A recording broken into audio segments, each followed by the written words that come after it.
네, 오늘은 대한민국 주력 산업 중에 하나인 자동차 산업 관련된 이야기를 나눠볼 텐데요. 여러분들 대한민국의 자동차에서 글로벌 톱 플레이어로 등극하기까지는 사실 많은 분들의 노력과 땀이 어우러졌습니다. 그 중에 가장 중요한 분 중에 한 분을 오늘 모셨습니다. 바로 이현순 부회장님과 함께 어떻게 대한민국이 자동차 산업이 주력 산업이 되는지 그 여러 가지 비밀스러운 노트를 한번 펼쳐보도록 하겠습니다. 오늘 이현순 부회장님 나와주셔서 감사합니다. 두산그룹 기술 담당 부회장으로 있는 이현순입니다. 반갑습니다. 네, 반갑습니다. 오늘 여러 가지 말씀과 함께 그 비화들을 한번 펼쳐주시면 감사하겠습니다. 부회장님이 이제 GM에서 한참 잘 나가시다가 이제 현대자동차로 오시게 되는데 그 목적 중에 큰 것이 국산 엔진 개발이라고 알고 있습니다. 네. 어떤 동기로 인해서 그 좋은 직장을 때려치고 우리 현대자동차로 오시게 됐는지 그 동기는 어떤 거였습니까? 사실은 그 현대그룹 창업자인 지금 돌아가신 정주영 회장께서 현대자동차가 독자 엔진과 독자 트랜스미션을 가져야 되겠다는 그런 열망을 갖고 계셨습니다. 그래서 이걸 맡아서 진행해 줄 책임자를 찾고 계셨는데 저를 이제 발탁을 하셔서 제가 한국의 현대자동차에 오게 됐습니다. 온 미국을 뒤져서 부회장님을 딱 선발하신 거군요. 그러셨을 겁니다. 그러셨을 것 같습니다. 꼭 미국만 뒤진 것도 아니고 전 세계를 다 뒤져보시면서 뒤지신 것 같아요. 네. 국산차 자립화를 위해서 부회장님을 모시게 됐다. 그래서 제가 오기로 어려운 결정을 했는데 그때 이제 결정을 하고 가겠습니다 했을 때 정주영 회장님께서 굉장히 기뻐하시고 네네. 어찌 보면 충분히 지원을 하겠다고 약속을 하시고 네. 실제로도 굉장히 많은 지원을 해주셨습니다. 그 순간이 대한민국이 이제 자동차로 발돋움할 수 있는 기본 틀이 첫 단추를 마련했다고 볼 수도 있겠네요. 네, 이제 기술 자립을 할 수 있는 이제 첫 발을 네. 디뎠다고 볼 수 있겠죠. 네네. 그때 당시를 조금 보면은 미쯔비시가 워낙 이제 기술력도 좋고 그러다 보니까 미쯔비시에서는 현대자동차가 그 엔진 개발 자체를 할 수 없을 거다. 몇십 년 따라와도 결코 할 수 없는 거다라고도 그렇게 생각했었을 거고 현대자동차 내부에서도 뭐 굳이 우리 미쯔비시 거 갖다 쓰면 되는데 현대자동차가 굳이 국산 엔진을 개발해야 돼? 그리고 정말 할 수 있는 거야? 이거 정말 가능해? 불가능한 걸 막 얘기하는 거 아니야? 이런 사방팔방의 적들이 있었을 것 같은데 또 그때 당시 상황이 좀 어땠습니까? 그때 한국의 이제 자동차 산업의 기술 수준을 우선 좀 말씀드려야 될 것 같습니다. 예, 좋습니다. 현대자동차는 뭐 우리 교수님 말씀대로 그 미쓰비시에서 모든 기술을 받아서 라이센스 생산을 하고 있었습니다. 그러니까 도면을 받아다가 일본 고문들이 와서 도면대로 만들도록 지도를 하고 엔진, 트랜스미션을 그렇게 생산을 했었고요. 또 현대자동차의 경쟁사였던 기아는 일본의 마츠다에서 기술을 도입해왔고 또 대우자동차는 독일의 오펠에서 기술을 도입했습니다. 그러니까 한국에서 자체 기술력이라는 게 거의 일천하고 없었다고 그렇죠. 보셔야 될 겁니다. 그래서 네. 전무한 상태에서 이제 현대자동차가 이제 처음으로 독자 엔진과 트랜스미션을 개발하기 시작을 한 겁니다. 그 미쯔비시 구보 회장님은 이현수 부회장님이 어찌 보면 우리 임진왜란 때 이순신 장군 같은 느낌이셨을 것 같아요. 그러니까 저 친구가 굉장히 뛰어날 수도 있으면서도 실은 뭐 이제 이럴 수도 있을 것 같은데 미쯔비시 그 구보 회장이 이현순 부회장님으로부터 크게 감동을 받은 것이 있다고 좀 들었습니다. 뭐 여러 가지가 있을 것 같은데 가장 가슴 속에 남은 것이 있다면 어떤 것인가요? 사실은 미쓰비시 구보 회장님이 저를 굉장히 싫어하고 미워하셨습니다. 제가 구보 회장이었으면 빨리 해고하라고 네, 했었을 것 같아요. 그래서 이제 정주영 회장님을 2번이나 찾아와서 해고를 하라. 그래야 우리가 기술을 주겠다. 또 해고를 하면 로얄티를 많이 깎아주겠다. 뭐 그런 이제 제안도 하셨고 그런 사이에 저희가 이제 계속적으로 엔진 개발을 하면서 거의 성공 단계에 진입했을 때 고보 회장께서 직접 저희 연구소로 저를 만나보겠다고 오셨습니다. 예, 네, 그래서 네. 처음에 이제 말씀하시면서 엔진 개발을 하면서 가장 어려웠던 게 뭐냐? 그래서 제가 이 열변형, 그러니까 엔진이 이제 고출력화되면서 열이 온도가 많이 올라가니까 열변형이 큰 문제거든요. 모든 엔진들이 다 똑같이 공통적으로 갖는 문제지만, 그래서 열변형을 줄이기 위해서 온도를 측정해서 열변형을 최소화하는 그 과정이 진짜 어렵고 고통스러웠다. 네, 네. 이렇게 말씀을 드렸더니 온도를 진짜 직접 측정을 했느냐, 그 엔진을 좀 보여달라. 그래서 실험실에 모시고 가서 보여드렸습니다. 그래서 엔진에 온도계를 240개를 꽂아서 시험할 240개요. 때 네. 엔진을 보더니 구보 회장님이 저를 보고 진짜 오래간만에 엔지니어다운 엔지니어를 만났다. 예, 네, 진짜 네. 고맙다. 그런 말씀을 하시더라고요. 그래서 네. 제가 그럼 미쓰비시는 이런 식으로 측정하고 개발하지 않습니까? 했더니 미쓰비시 엔지니어들은 이렇게 안 한다. 너무 이거 힘들고 고생스럽기 때문에 이런 식으로 안 하고 아주 편하게 한다. 그래서 거기에서 이제 굉장히 그 구보 회장님께서 감동을 받으신 것 같아요. 근데 구보 회장님은 사실은 엔진 설계의 대가입니다. 네, 그 네, 양반이 이제 주로 비행기 엔진을 설계하던 분이고 비행기 엔진에서 특히 열변형이 제일 큰 문제거든요. 그래서 이 양반이 그런 쪽에서 경험이 많기 때문에 그 어려운 점을 충분히 이해를 하셨고 그런 네, 말씀을 네. 하신 것 같습니다. 네. 크게 감명을 받고 돌아가신. 네, 그러면서 앞으로 더욱더 열심히 해라. 네, 네. 너는 진짜 내가 본 훌륭한 엔지니어 중에 한 사람이다. 앞으로 더욱더 대성하기 바란다. 그러고 일본으로 돌아가서 네, 일본 돌아가셔갖고는 막 배가 아프셨겠네요. 일본에 돌아가셔서 나중에 들은 얘기인데 이 양반이 이제 집으로 안 가고 회사 연구소로 가서 연구원들을 퇴근 중지를 시키고서 500명을 모아놓고 간부들을 내가 지금 현대자동차에 가서 이 박사라는 친구를 만나고 왔는데 그 친구가 지금 아주 무섭게 열심히 일을 하는데 너희들이 정신 차려서 열심히 안 하면 이제 그 친구한테 기술을 배우러 다닐 날이 곧 올 거다. 10년 이내에 올 거다. 너희들 정신 바짝 차려라. 네. 라는 이제 훈시를 했어요. 네. 일종의 이현순 경계령이 내려진 거네요. 네. 너무 근데 좋습니다. 근데 그 양반 얘기대로 10년 만에 기술을 배우러 저한테 왔습니다. 네. 미쓰비시가. 그래서 그 양반 참 성견지명이 있었구나. 그런 생각을 합니다. 네. 아마 그 부회장님이 개발하신 엔진이 이제 여러 엔진이 있는데 일단 알파 엔진, 그다음에 세타 엔진이 있는데 그 특히 세타 엔진 같은 경우는 기네스북에도 올랐던 기록들이 있는데 네. 그것에 대한 내용을 조금 알려주시면 좋을 것 같습니다. 제가 이제 한국에 와서 제일 먼저 설계 개발한 엔진이 알파 엔진이고요. 두 번째로 한 게 베타 엔진, 감마, 델타, 뮤, 입실론. 네. 쭉 하다가 이제 세타 엔진을 2003년에 개발을 했는데요. 그 엔진이 사실은 설계가 굉장히 잘 돼 있었습니다. 이게 중형 엔진, 소나타급에 쓰는 엔진인데요.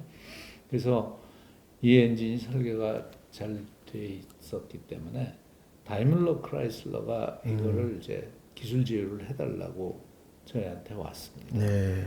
그래서 이 엔진을 기술 제휴를 해준 게 저희가 이제 미쓰비시에도 해주고 크라이슬러에도 해주고 그래서 미쓰비시하고 크라이슬러가 이 세타 엔진을 자기네들의 주력 엔진으로 갖다가 쓰고 현대자동차에다 상당한 금액의 로열티를 내고 이렇게 썼습니다. 그리고 이 엔진을 이제 자기네들이 만들어서 이제 자기네들 차에도 장착하고 일부는 프랑스 회사에도 공급을 해주고 일부는 또 러시아 회사에도 공급을 해주고 그래서 그 엔진을 우리가 이제 이름을 월드 엔진이라고 네, 네, 지었습니다. 네, 충분히 그럴만 네, 하겠습니다. 그래서 이게 이제 현대차, 기아차, 크라이슬러, 미쓰비시 그리고 이제 유럽에 있는 프랑스 회사 이런 쪽에서 다 썼기 때문에 이게 그 생산 양이 워낙 많아 갖고 기네스북에 이게 네, 올라갔습니다. 네, 1년에 200만 대 정도. 200만 대요. 네, 같은 엔진으로 200만 대를 생산한 기록을 세운 엔진입니다. 이제 많은 분들은 그런 내용을 잘 모르시죠. 그렇죠, 그렇죠. 현대자동차가 설계한 엔진을 미국의 크라이슬러나 또 네, 일본의 미쓰비시가 갖다가 주력 엔진으로 쓰고 예, 네, 그래서 그 엔진을 뭐 도면만 저희가 준 게 아니라 제가 이제 크라이슬러고 미쓰비시의 기술자들을 30명씩 데려다가 거의 2달 반을 저희 연구소에 합숙을 시키면서 교육을 시켰습니다. 네. 왜 내가 엔진을 이렇게 설계했는지, 또 이 엔진의 특징은 뭔지, 또 이 엔진을 생산할 때 조심해야 될 거는 뭔지, 그리고 이제 엔진 공장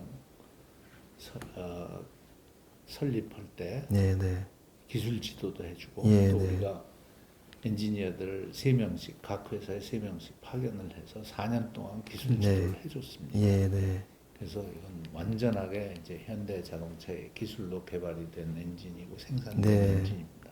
그리고 이제 제가 조건을 단 게 이 엔진을 생산할 때는 꼭 한국에서 우리가 개발한 부품을 사서 현지에서 쓰도록 그렇게 조건을 붙였기 때문에 한국의 부품을 굉장히 많이 수입을 해왔습니다. 그러면 자동차 어떤 그 전후방 연관 효과에도 엄청나게 네, 기여가 네. 될 수밖에 그렇죠. 없었던. 그래서 이제 한국의 자동차 부품 산업에 한 획을 그었다고 생태계를 생각합니다. 훨씬 더 업그레이드할 수 있는 예, 계기가 되셨다고 그렇죠. 볼 수 있겠습니다. 네, 정말 좋은 성과와 더불어 그것의 과정들은 사실 그렇게 순탄치만 않을 것 같은데 그냥 이렇게 우리 일반적인 사람들이 볼 때는 부회장님이 현대차 부회장 하시고 또 이제 두산의 부회장 하시니까 성공한 기업인이기도 하고 그다음에 출중하고 훌륭하신 엔지니어로 생각할 수 있는데 그 과정은 그렇게 녹록지 않았을 것 같은데 출장 다녀와 보시니까 일하던 책상도 치워지고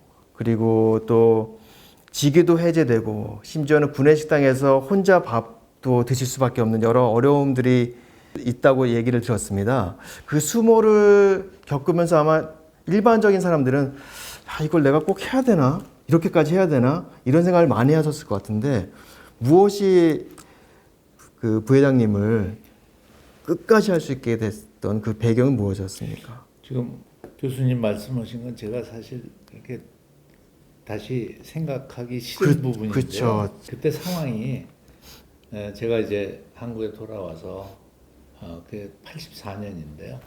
그때 상황 자체가 현대자동차의 미쓰비시가 대주주였습니다. 미쓰비시 자동차. 그래서 이사회도 자기네들이 마음대로 컨트롤을 하고 있었고 그런데 기술 자립을 하겠다고 현대자동차가 저를 데려다 놓고 연구소를 세우고 엔진 개발을 하는 거를 얼마나 밉게 봤겠습니까? 네네, 제가 봐도 네, 미웠을 것 네. 같아요. 그래서 이제 여러 가지 뭐 이제 문제 제기를 하면서 저를 이제 내보내려고 이제 노력을 많이 했죠. 그래서 이제 구부회장도 정주영 회장님한테 네. 두 번이 나와서 네. 이 박사를 내보내라. 내보내면 그 라이센스를 엄청 깎아주겠다고 뭐 로열티를 절반으로 깎아주겠다. 줄여주겠다. 근데 그 로열티가 엄청난 돈이거든요. 그때는. 그래서 이제 그런 상황인데 정주영 회장님이 끝까지 아니다. 우리 독자 기술을 가져야 되고 독자 엔진, 독자 트랜스미션이 없는 회사는 자동차 회사라고 볼 수 없다. 난 그렇게 생각한다. 그리고 그걸 이제 거부하셨거든요. 네. 그러다 보니까 이제 저희 회사 현대자동차 내부에 사실은 제가 개발하는 엔진이 성공하리라고 믿는 사람은 1%도 안 됐습니다. 그랬어. 심지어는 제 직속 상관도 너는 틀림없이 실패할 거야. 아. 너는 지금 회사에 엄청난 피해를 입히고 네, 있어. 네, 이렇게 얘기를 했거든요. 네네. 근데 그분하고 또 미쓰비시에 파견 나와 있는 우리 이사회 멤버들하고 이렇게 결탁을 해서 네. 제가 이제 독일 출장을 갔다 오는 사이에 네네.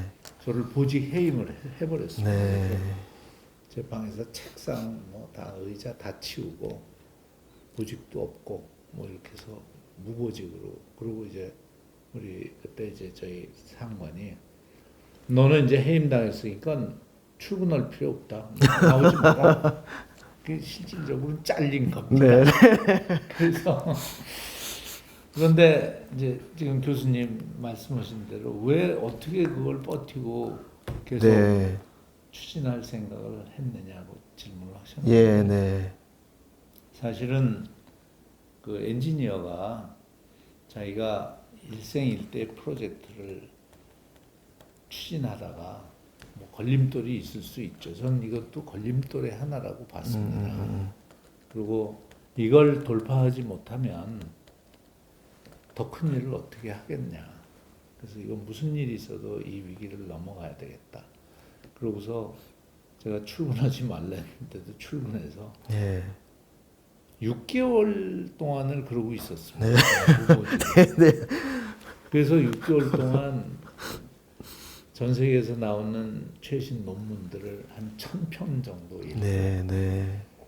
그리고 이제 식사 시간 되면 식당에 내려가서 밥도 혼자 먹고 네. 뭐 그런 수모를 이제 많이 당했습니다. 네. 그래서 사실은 그런 과정을 거쳐서 제가 더 강해졌다고 생각을 하고 있고요. 예, 네, 네. 그래서 제가 그때 결심한 게 무슨 일이 있어도 이 우리 엔진 프로젝트는 꼭 성공을 시킨다. 내가 밤잠을 안 자고도 꼭 성공시키겠다. 그리고 꼭 미쓰비시 이 친구들한테 이걸 내가 되갚아주겠다. 그 결심을 했습니다. 네, 네. 하늘이 두 쪽이 나도 나는 꼭 이걸 성공시키겠다. 음. 그래서 진짜 6개월 후에 정주영 회장님께서 그 내 사실을 아시고 다시 노발대발 하시면서 다시 신엔진 개발 실장으로 다시 복귀를 하라고 그러셔서 다시 복귀를 해서 계속 추진을 하면서 또 항상 그 생각을 했습니다. 네. 내가 꼭 이 프로젝트를 성공해서 복수를 해야 되겠다. 일본 미쓰비시 친구들한테. 그래서 그 기회가 나중에 10년 후에 온 겁니다. 네, 네, 네, 네. 어찌 보면 걸림돌을 디딤돌로 만드신 그리고 그 목표가 있었기에 사실은 가능하지 않았을까라는 생각이 드네요. 사실은 뭐 일을 하다 보면 예. 특히 엔지니어들은 남들이 안 해본 일들을 해야 되고 없는 길을 만들어 가면서 일을 해야 되는 그런 숙명이 있잖아요. 네, 네. 그러다 보면은 꼭 100% 성공이라는 건 있을 수 없거든요. 항상 실패를 할 수밖에 없고. 근데 제 생각은 그렇습니다. 저도 뭐 지금까지 엔지니어로 살아오지만 얼마나 많은 프로젝트를 진행해 봤겠어요. 네, 네. 수도 없는 엔지니어링 프로젝트를 했지만 그게 뭐 항상 성공하는 건 아니었거든요. 실패도 그렇습니다. 했고 네. 그렇지만 그 실패를 했을 때 거기에 좌절하고 끝나면 실패한 엔지니어가 그건 정말 되는 거고 실패죠. 그 실패보다 더 큰 성공을 하면 성공한 엔지니어가 되는 거거든요. 그래서 조그만 실패를 무서워하지 말고 그걸 극복해서 더 큰 성공을 만들어내면 성공한 엔지니어가 된다고 생각을 합니다. 그래서 그게 항상 약이 됐다고 생각하고 예, 실패가 네. 또 그걸 극복하고 더 큰 결과를 만들어내면 된다고 네. 이렇게 위안을 하고 있고 네. 그렇게 생각을 하고 살아가고 있습니다. 네, 네. 대단하신 것 같습니다. 사실은 그렇게 하기까지 그 과정을 되돌아보시면 어찌 보면 쉽지 않은 과정이셨고 또 생각해 보시고 싶지 않으실 수도 있었을 것 같은데. 다시 하라고 그러면 못할 것 같아요. 알겠어. 아마 그 부회장님이 현대차 이제 여러 가지 부를 반열에 올려놓고 이제 두산으로 오시기 전에 외국 톱 자동차 업체로부터 아마 상상할 수 없는 거액의 그 연봉제를 받으신 걸로 알고 있는데 그걸 단호히 거부하시고 하셨던 이유는 어떤 것이었을까요? 요즘은 대부분 연봉을 더 준다, 30%만 더 준다 해도 뭐 가는 친구들이 굉장히 많고, 그런데 제가 볼 때는 30% 정도가 아니라 상상을 초월하는 정도였는데 어떤 계기가 있으셨습니까? 그 사실은 좁게 얘기하면 엔지니어고 뭐 넓게 얘기하면 인생을 살아가는 네, 데 네, 네. 있어서 꼭 돈이 전부는 아니지 않습니까? 음. 얼마나 의미 있고 보람된 일을 할 수 있는지 그게 더 중요하다고 생각을 합니다. 물론 미국에 있는 큰 자동차 회사가 저를 이제 파워트레인 총괄 담당 부회장으로 오면 좋겠다라고 오파를 냈는데요. 저는 그거보다는 이왕 제가 한국에서 엔지니어로 터를 잡았고 또 프로젝트도 많이 해봤고 그래서 좀 한국에 끝까지 기여할 수 있는 그런 일을 하는 게 좋지 않을까라고 생각을 했습니다. 네, 네. 근데 이제 마침 두산에서 흑표 전차 엔진을 개발하고 있었는데 거기에 좀 어려움이 있었습니다. 그래서 네, 네. 도와달라고 얘기를 하셔서 이건 뭐 국가적인 프로젝트고 누군지 꼭 해야 되는 일이고 그것도 또 시간이 많지 않기 때문에 이걸 해서 국가에 기여를 하는 게 맞겠다라고 판단을 했습니다. 네, 네. 그래서 현재는 뭐 다 잘 개발이 돼서 지금 예. 생산을 하고 흑표 전차에 네. 지금 대량 생산을 하고 있지만 네. 그런 것들이 이제 한국에 저를 남아 있게 하는 네. 그런 이유라고 생각을 합니다. 네. 네. 대단한 결정을 하셨다고 저는 생각이 드는데 사실 쉽지 않은 결정이었을 것 같아요. 집에서 혼나지 않으셨나요?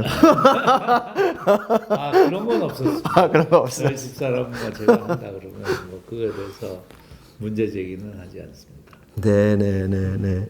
그래서 뭐 지금도 제가 한 결정에 대해서 뭐 후회하거나 그러진 않습니다. 네, 네. 충분히 보람 있는 일이었고 예. 또 그 한국의 기계 산업의 발전에 아직까지도 기여를 할 수 있는 기회를 갖고 있다는 게 네, 네. 사실은 굉장한 행운이라고 생각을 하고 예. 있고요. 예. 지금도 뭐 몇 가지 중요한 프로젝트를 진행을 하고 있지만 프로젝트를 성공시키는 것도 중요하지만 저는 제 목표는 항상 저보다 더 훌륭한 엔지니어링을 할 수 있는 후배들을 키우는 게 제 소임이라고 생각을 합니다. 예, 그래서 네. 회사 내에 저보다 더 훌륭한 엔지니어들을 양성하는 거 그게 제일 중요한 임무라고 생각하기 때문에 예, 네. 뭐 지금도 그런 쪽으로 신경을 많이 쓰고 있고 네. 일을 하고 있습니다. 네. 과연 말씀을 들어보니까 대한민국 자동차 엔진의 아버지라고 그 명칭이 정말 적절하지 않을까 생각이 드는데 수많은 지금도 이쪽 엔진 또는 파워트레인 관련된 수많은 엔지니어 분들이 이현순 키즈가 엄청나게 지금 좀 성장하고 있겠죠. 대학이나 또 각 현장에. 네. 그러다 보니까 그 부회장님께 쓰신 책 중에 하나가 이 내 안에 잠든 엔진을 깨워라. 역시 책 제목도 또 엔진입니다. 평생 엔진이 연인이실 수 있을 것 같은데 이 책을 쓰시게 된 동기는 어떤 동기셨습니까? 네, 제가 벌써 한 10여 년 전부터 현대차에 있을 때부터 우리 이공계 대학생들이 네. 굉장히 자부심을 못 갖고 있고 자꾸 뭐 전공을 바꾼다는 얘기를 듣고 제가 재능 기부를 하기로 생각을 해서 아, 예, 네. 공과대학 학생들한테 제가 1년에 뭐 10번 정도를 가서 강연을 합니다. 네.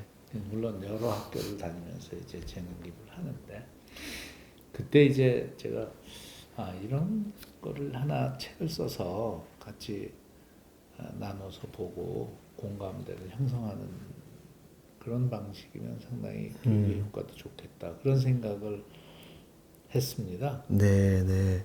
그럴 때 마침 이제 공화관리원에서 이런 도서를 발간하겠다고 저한테 네. 의논을 하길래 제가 그럼 한번 합시다. 네. 이건 전부 이제 대학생들, 예, 네. 공학을 전공하는 대학생들을 위해서 쓴 책입니다. 네. 공학을 위한 학생들이긴 하지만 일반인 직장인들이 읽어도 충분히 그 본인들의 잠든 엔진을 깨울 수 있지 않을까 생각이 드는데요. 부회장님, 그 우리 특히 그 우리 젊은 세대들한테 사실 어찌 보면 부회장님의 수많은 경험들 자체가 이미 많은 메시지를 전달하고 있다고 저는 보아지고 있거든요. 우리 젊은 친구들한테 하시고 싶은 말씀이 있으면 어떤 말씀을 좀 주시고 싶습니까? 저는 항상 열정과 도전이라는 단어를 좋아합니다. 그러니까 열정을 가지고 도전을 하면 인생을 성공하는 쪽으로 만들어갈 수 있다라고 생각을 하거든요. 그래서 도전하는 거를 무서워하지 말고 도전을 하십시오.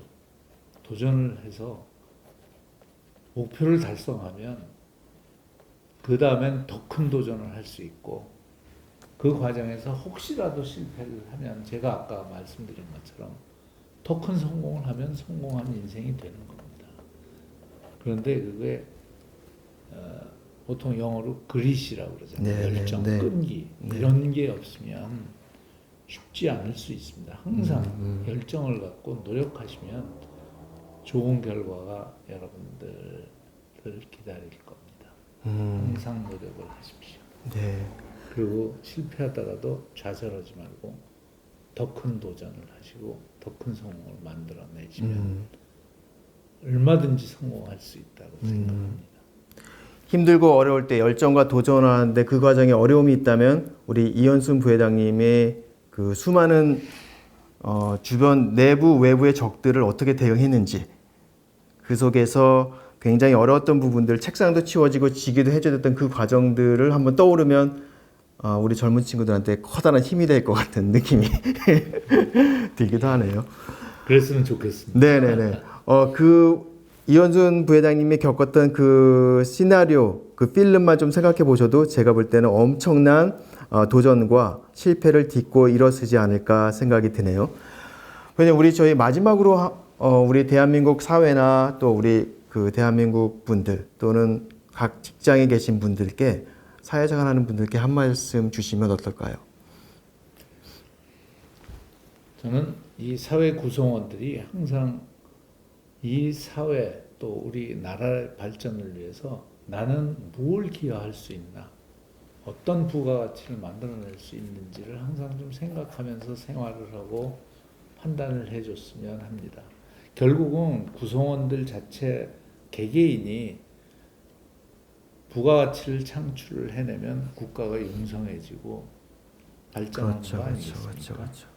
근데 요새 일부 젊은 사람들이 좀 패배 의식이라고 할까? 그런데 좀 빠져 있는 사람들을 만나는 경우가 있습니다. 참 안타깝습니다. 그래서 젊음보다 더 좋은 자산이 어디 있습니까? 젊었을 때 아까도 말씀드렸지만 실패를 두려워하지 마시고 도전해서 꼭 성공하시고 그래서 결과적으로 국가 발전에 기여를 할 수 있는 그런 계기를 만들어서 열심히 노력을 해주시면 좋겠습니다. 네. 네, 오늘 사실 굉장히 가슴 따뜻한 그 내용들을 갖고 부회장님이 말씀을 주신 것 같아서 사실 저도 굉장히 가슴이 벅찹니다. 우리가 삶을 살 때 나는 무엇을 기여할 것인가에 대한 그런 화두를 던지고 거기에 열정과 도전 그리고 중간에 실패들을 충분히 걸림돌이 아닌 디딤돌로 이겨낼 수 있는 거. 그렇게 되면 실패가 아닌 더 큰 성공이 될 수 있다라는 어떤 부회장님의 말씀과 철학에서 우리가 지금 이 순간부터 어떻게 또 살아가야 될지에 대한 많은 시사점을 던져주고 계시지 않을까 생각이 듭니다. 과연 그 자동차 엔진의 아버지이자 자동차 산업실록의 주인공이신 우리 이현순 부회장님 말씀을 들어보니까 우리 한국의 자동차 산업이 왜 주력 산업이 될 수밖에 없었는지를 오늘 제대로 다 이해할 수 있는 시간이 된 것 같습니다. 아유, 감사합니다. 네네네. 혹시 뭐 마지막으로 우리 시청자분께 하실 말씀? 어떤 경우든지 좌절하지 마십시오. 그리고 노력하시면 언제나 성공은 앞에 있습니다. 노력하십시오. 성공하실 겁니다. 네. 우리 모두 다 같이 노력하고 그리고 성공의 과실을 열매를 가져갈 수 있는 그러한 인생의 자세를 갖고 더 힘찬 대한민국을 기대하면서 오늘 이현순 부회장님과의 대담을 마치도록 하겠습니다. 고맙습니다. 네, 감사합니다. 고맙습니다.